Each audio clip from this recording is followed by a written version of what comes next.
babies who grew up with mentally healthy mom and fathers who openly supported them. Come on. And also gave them opportunity and You safe space to be open and honest about their experience and those things, because all of us have been dealt the same card in reality. Yeah. Correct. Some parents have articulated themselves to recognize that there's more than us in the world, and just because we don't, all look like a duck, quack like a duck, doesn't constitute us not living, breathing, eating, and shitting. Right.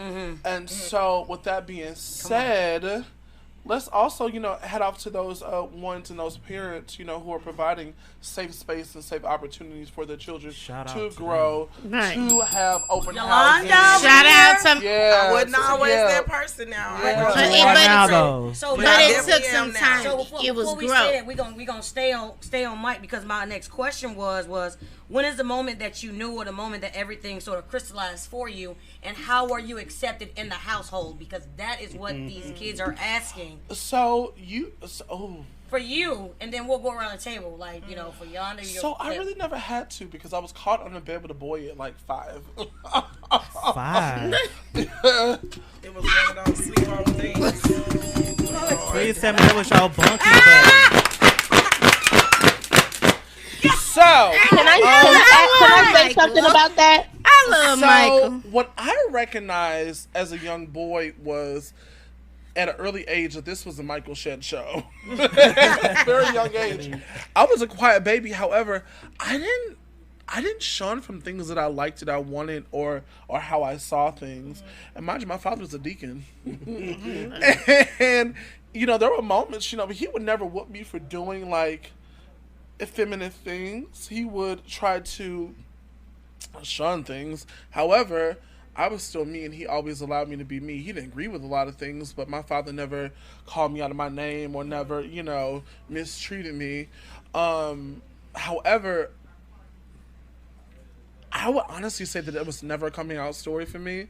There was never a coming out experience. I think what I always did was respected my parents, respected my home, because as a child, you still are a child. Right. And I think it's very important that you also respect your parents' home and you can have open conversations if you feel comfortable to talk to your parent about you kind of know what's acceptable, what's not. However, kids, once you turn 18, get out that house.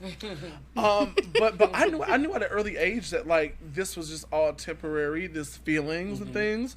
That I knew on the other side of the fence was there was a light, because honestly, as a young gay child, you see other gay people in the world. You can see a crowd of 50,000 people, and you see one gay person, and you're like, sis. Oh my God. And even as a child, I remember one of the icons of this city, his name is Chris Brown. If you were a young queer coming up, and back in my day, he was the gay black man with the ball blonde hair. He worked at Mac.